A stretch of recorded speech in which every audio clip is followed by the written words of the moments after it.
Dans cette vidéo, je vais te partager comment j'ai fait pour trouver mon travail actuel en moins de 30 jours. L'idée, c'est que dans cette vidéo, je vais te partager un peu le parcours par lequel je suis passé pour arriver à ça.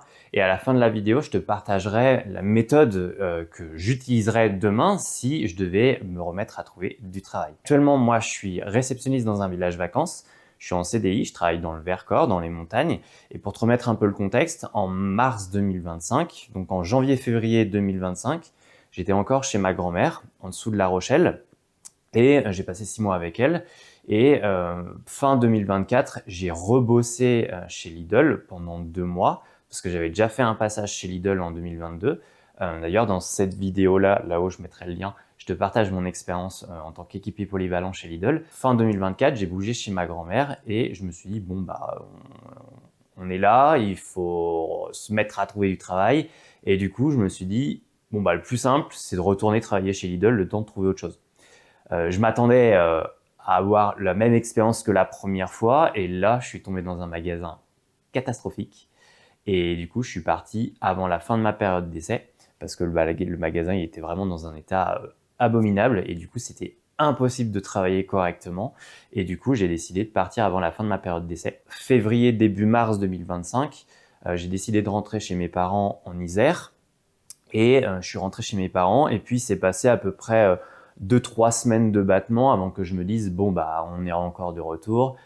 Bon faut se remettre à trouver du travail. Et du coup ce que j'ai fait c'est que là j'ai commencé à me poser des questions. Je me suis dit bon, j'ai pas envie de retourner travailler dans la grande distribution parce qu'honnêtement à 30 ans, 1 an chez Lidl, ça m'avait bousillé le dos. Vraiment, littéralement, ça m'a défoncé le dos. Même encore aujourd'hui, j'en ai des séquelles. Et du coup, je me suis dit, bon, j'ai pas envie de retourner là-dedans travailler. Et du coup, je me suis posé, j'ai réfléchi et je me suis dit, bon, on va faire un changement de milieu professionnel et je vais capitaliser sur mes expériences passées en aéroport. Parce que j'avais déjà bossé en aéroport, à l'aéroport de Grenoble. J'avais bossé 2 ans en agent, en assistant PMR et 2 ans en agent d'enregistrement et 1 an en bagagiste aux arrivées. Si tu veux, je te reparlerai de ces expériences-là parce que c'est super intéressant et c'était des très bonnes expériences. Et du coup, j'ai réfléchi, je me suis dit, bon, j'aime le contact avec les gens, je suis formé en web marketing, le côté commercial ça me plaît bien, j'aime bien quand même l'interaction avec les gens, mais j'aime aussi l'organisation, la structuration, bref, j'aime tout ça. Et j'avais déjà bossé en agent d'enregistrement en aéroport. Du coup, j'ai réfléchi et je me suis dit, bon, ce serait pas mal de faire réceptionniste en hôtel. Et du coup, j'ai commencé à faire ce genre à chercher là-dessus. Et du coup, j'ai commencé à chercher début mars, ouais, mi-mars à peu près, 2025. Et ce que je faisais, c'est que je scrollais sur Indeed, mais j'étais pas vraiment à fond dedans en fait. J'étais pas complètement convaincu par le truc. Je scrollais sur Indeed, mais sans vraiment grosse conviction que j'allais trouver quelque chose.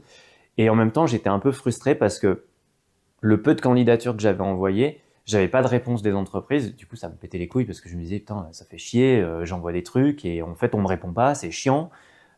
Du coup, c'est énervant, quoi, parce que t'as l'impression que tu fais des efforts et que ça paye pas, quoi. Bref, donc c'était vachement frustrant. Je vais dire un truc, ça fait un peu cliché, mais c'est quand même vrai. Bon, à ce moment-là, j'ai 29 ans et je suis chez mes parents, je suis retourné chez mes parents et j'ai pas de pression financière entre guillemets parce que je suis chez mes parents, je suis logé. À la rigueur, je leur donne un peu d'argent pour la nourriture. J'ai pas des grosses dépenses en quelque sorte. À ce moment-là, j'ai le permis, mais j'ai pas encore de voiture. Du coup, j'ai pas d'assurance de voiture à payer. J'ai juste mon abonnement téléphonique à payer et la mutuelle. Et c'est tout, en fait. Et j'ai rien d'autre de plus à payer. Mais ça n'empêche que quand tu es en recherche d'emploi dans ce genre de moment, le soir, dans ton lit, tu regardes un peu, tu fixes un peu le plafond et honnêtement, tu te sens pas super bien, quoi. Et je ressentais un peu une pression. Je ressentais une pression notamment financière parce que même si j'avais pas beaucoup de dépenses, mon compte en banque il diminuait quand même. Et d'un autre côté, il y avait aussi le truc où tu te poses plein de questions. Tu te demandes, j'étais en train de me demander qu'est-ce que je vais devenir, qu'est-ce que je vais faire et tout, même avec tout ce que j'avais déjà fait par le passé. Et ce que je faisais à ce moment-là, c'est que je scrollais de temps en temps sur Indeed sans grande conviction. À côté de ça, je continuais un peu à jouer aux jeux vidéo, je faisais un peu de musculation au poids de corps avec quelques pompes par-ci par-là, des tractions. Puis j'aidais aussi beaucoup mon père dans la maison avec du bricolage et du rangement. Le soir, je me baladais sur un chemin de campagne, pas loin de chez mes parents. Et puis, je me baladais comme ça de façon quotidienne. C'est un endroit que j'aime bien, où j'aime bien me balader. Et je repensais un peu à mes réussites passées en ce qui concernait la musculation au poids de corps, mes voyages en vélo, parce que j'en ai fait quelques-uns. Je repensais aussi à ma réussite sur YouTube, avec ma première chaîne YouTube, parce que j'en suis pas à la première, j'en ai eu une autre qui avait 4500 abonnés. Puis j'avais aussi réussi à faire de la vente quand même en ligne sur Internet avec le web marketing. Et en plus de ça, je repensais aussi à mes réussites dans l'hypnose, parce que je suis praticien en hypnose ericksonienne aussi, je suis formé là-dedans et ça fait une dizaine d'années que j'en fais. Bref, j'ai repensé à tout ça un soir où je me baladais. Et puis, j'ai repensé à un truc en particulier. J'ai repensé aux nombreuses conversations que j'avais eues avec mon cousin sur tout ce qui est management de qualité, procédure, normes ISO, tout cet univers-là. Et parce que lui, il est QSHE ou QSHE, je ne sais plus comment on dit, en entreprise. Et en fait, son boulot, c'est d'écrire des procédures sur les différentes tâches et les postes de l'entreprise. Et c'est un truc qui est super intéressant. Je t'en reparlerai parce que le management de qualité, c'est hyper intéressant. Et là, j'ai eu un déclic et je me suis dit, ah mais c'est évident. En fait, il me faut un programme pour trouver rapidement du travail. Un peu comme un programme de sport. J'y ai pensé à ça et alors dans les moments où je sens que je me balade et tout, que je me balade un peu et que j'arrive pas à passer à l'action, souvent j'ai un moment au bout de 3 semaines où ça fait putain, en fait je tape du poing sur la table et je me dis putain, j'en ai marre des conneries Nat, maintenant ça suffit et on s'y met vraiment et on se met vraiment au travail. Et du coup, j'ai retroussé mes manches et tout. Je me suis mis au travail et j'ai commencé à réorganiser entièrement mon CV. J'ai écrit des fiches de poste sur toutes mes expériences passées. J'ai utilisé ChatGPT aussi, beaucoup, je le cache pas, pour restructurer et bien réécrire au propre les textes. J'ai refait des lettres de motivation et donc j'ai réorganisé mon CV au propre et j'ai commencé à envoyer une candidature par jour pendant 20 jours. Du moins, c'était ce que je m'étais fixé. Au bout d'une dizaine de jours, je reçois un mail pour un entretien d'embauche. Et c'est l'offre d'emploi, c'est être réceptionniste dans un village vacances dans les montagnes, dans le Vercors. Et du coup, je fais l'entretien d'embauche et je signe pour un CDD de 6 mois en 35 heures et je suis logé sur place pour 80 € par mois. En gros, j'ai un petit studio avec un lit, une petite cuisine, une salle de bain, des toilettes et tout, une table, tu vois, un peu en mode chambre étudiante. Mais alors moi, j'avais déjà été étudiant et en résidence universitaire il y a quelques années, donc en fait, j'avais l'impression de retrouver un peu ce même univers. À la différence, c'est que ça me coûtait moins cher, 80 € par mois, et en plus de ça, j'avais un salaire. Et j'étais logé sur place. Et je me retrouvais à 2 minutes à pied de mon travail. Et du coup, en fait, c'était top. Et j'ai beaucoup aimé l'ambiance qu'il y avait à cet endroit-là. Et en octobre dernier, j'en ai parlé avec l'adjoint et je lui ai dit, écoute, moi, je veux rester. Et du coup, j'ai signé un CDI et actuellement, c'est le poste que j'occupe en ce moment. Donc, réceptionniste dans un village vacances. Et je gère, alors c'est le poste le plus complexe que j'ai pu gérer jusqu'à présent parce que je gère à peu près une bonne trentaine de process. Donc, c'est très lourd, c'est très complexe.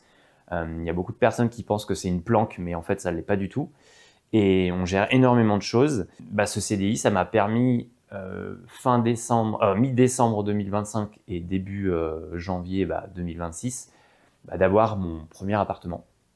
Et du coup, franchement, là-dessus, je suis super content. C'est la première fois dans un travail que j'applique de façon aussi massive le principe du management de qualité, à savoir que c'est s'organiser et se structurer en créant des process sur les tâches que l'on fait. J'ai appliqué ça de façon massive, ce qui fait que j'ai écrit un référentiel de plus de 45 pages sur le poste, alors qu'il y avait pas du tout ça avant. Il y avait pas du tout de trucs comme ça sur le poste. Et en septembre dernier, j'ai réfléchi, je me suis dit, mais et si en fait, j'écrivais une procédure pour la recherche d'emploi? Parce que en fin de compte, trouver un travail, c'est un vrai travail en fait à part entière en fait. Et du coup, je me suis dit, autant écrire un process. Parce que le truc, c'est que je sais que même si actuellement, j'ai envie de rester 2-3 ans sur le poste où je suis, je sais que la recherche d'emploi, j'en aurai besoin tout le temps en fait. J'en aurai besoin de nouveau encore à un moment donné. Et j'ai pas envie que quand j'aurais besoin de repasser par cette étape-là, j'aurais pas envie de me reposer la question, de me redire « Attends, mais en fait, comment je dois m'y prendre pour trouver du travail ?» Moi, non, j'ai pas envie de faire ça, tu vois. Et encore moins si, en plus de ça, j'ai été performant à un moment donné pour trouver du travail. Et du coup, c'est ce que je me suis dit. Je me suis dit, bon, bah, on va écrire un process d'emploi, de recherche d'emploi. Et du coup, actuellement, si tu es en recherche d'emploi et que tu es dans l'urgence, bah, tu peux t'aider et t'inspirer de la méthode que je te propose. Elle est en lien dans la description. C'est entièrement gratuit. Elle fait 6 pages. Elle est très complète. Et moi, je t'encourage fortement à t'en servir. La recherche d'emploi, c'est un truc que je connais bien. Parce qu'en 2022, début 2022, j'ai fait 3 jours chez McDo. Je me suis barré parce que ça me correspondait pas du tout et que c'était hyper malsain comme endroit. Ça me correspondait pas du tout. Une semaine plus tard, j'ai signé chez Lidl en équipé polyvalent. Donc c'est la fameuse vidéo qui est là-haut où je te partage justement mon expérience. En 2023, j'ai mis 2 mois pour décrocher un job de vendeur dans un magasin d'électroménager. Je suis parti au bout d'une semaine parce que les techniques de vente ne me correspondaient pas. En 2024, j'ai mis 25 jours pour devenir chargé de clientèle dans un magasin de meubles, mais en fait, sur le papier, il y avait marqué chargé de clientèle, mais en réalité, je faisais de la figuration sur des caisses automatiques. Vraiment, c'est vraiment ça que je faisais. Et en mars 2025, j'ai mis 10 jours, et là, j'ai battu mon record en termes de vitesse pour trouver un job. J'ai mis 10 jours pour trouver le poste, un poste de réceptionniste en village vacances. Si demain, je devais demander de l'aide auprès de quelqu'un pour m'aider à trouver du travail, je me tournerais pas vers certains organismes dont c'est censé être la mission et qui honnêtement ne sont absolument pas compétentes là-dedans. Je me tournerais en fait vers des gens pour qui, en fait, je me tournerais vers des gens qui ont une facilité à trouver du travail. Par exemple, moi, dans mon entourage, dans ma famille, j'ai ma belle-sœur, elle a une grande facilité à trouver du travail. Elle change à peu près tous les 6 mois et en 3-4 jours, elle trouve quelque chose. La différence, c'est qu'elle, elle utilise beaucoup le réseautage. Moi, je m'en sers quasiment pas. Elle s'en sert beaucoup. Mais en tout cas, si demain, je devais demander de l'aide pour trouver du travail, je m'adresserais à des gens qui ont une grande facilité à le faire. Du coup, moi, ce que je t'encourage à faire, c'est justement d'aller voir ce process-là. Tu laisses ton mail, tu le reçois par mail et c'est entièrement gratuit. Moi, cette approche, elle s'appuie sur à peu près 4 gros trucs. Elle s'appuie d'abord sur la partie communication hypnotique en entretien d'embauche.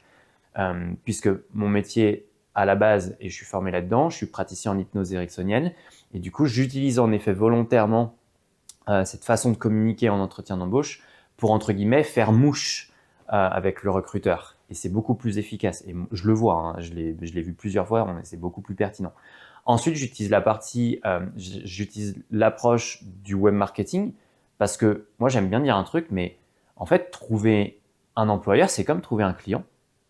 Donc, je me suis mis à appliquer ce genre d'approche-là pour pouvoir trouver facilement un employeur. La troisième approche, c'est l'approche du management de qualité, à savoir créer un process qui intègre les imprévus et les aléas de telle façon à ce qu'on ait en fait un système de réitération et qu'on ait un système d'amélioration continue à chaque fois que tu fais une recherche d'emploi ou à chaque fois que tu fais un entretien d'embauche. Et évidemment, la quatrième approche, c'est pas vraiment une approche, mais pour le coup, c'est en fait, la méthode que je te partage, elle s'appuie sur mon expérience personnelle. Je sais par expérience que souvent les gens ont du mal à appliquer à la lettre une méthode qu'on leur donne toute prête. Et l'idée, en fait, c'est que tu la suives pas parfaitement à la lettre, mais que tu t'en inspires pour créer ta propre méthode de recherche d'emploi. Je vais le dire avec une grande conviction, et je sais que ça va peut-être froisser beaucoup de gens, parce que je vois bien ce qui se passe sur les réseaux sociaux, notamment sur Instagram et Thread, et je vois bien les conversations que les jeunes entre 20 et 30 ans ont sur la recherche d'emploi, comme quoi c'est difficile, c'est dur, machin, bidule, truc, quoi. Je vais le dire avec grande conviction. Plus j'avance, et plus je trouve que c'est facile de trouver du travail. Et je n'ai pas l'impression d'évoluer dans le même monde que les gens qui trouvent que trouver du travail, c'est compliqué. Je le dis vraiment avec conviction. J'ai pas l'impression d'évoluer dans le même monde. Moi, personnellement, plus j'avance et plus je trouve que c'est facile de trouver du travail. En plus, plus tu avances, plus tu travailles et plus tu acquiers de l'expérience, plus c'est facile d'en trouver. Je sais que ça va peut-être froisser un peu certaines personnes que je dise ça, mais moi, en tout cas, c'est ma conviction et c'est ma croyance. Et en plus de ça, oui, j'ai développé une forte croyance dans le fait que plus j'avance et plus c'est facile de trouver du travail. Et j'y crois. Parce que mes expériences personnelles me le prouvent aussi. Voilà, en tout cas, si aujourd'hui tu galères à trouver du travail, moi je t'invite fortement à au moins t'inspirer, t'en inspirer, regarder un peu ce qu'il y a dans ce process-là et tester des choses, pas forcément tout, mais au moins tester des choses et de me dire aussi en commentaire, toi, comment tu as fait pour trouver du travail rapidement, si actuellement tu en as déjà trouvé, ou aussi de me partager en commentaire les difficultés que tu rencontres dans ta recherche d'emploi et je verrai un petit peu comment je peux t'apporter des solutions dans les prochains jours. Voilà, j'espère que la vidéo t'a plu. Je t'invite à t'abonner à la chaîne si ce n'est pas déjà fait. Et sur ce, on se dit à très vite.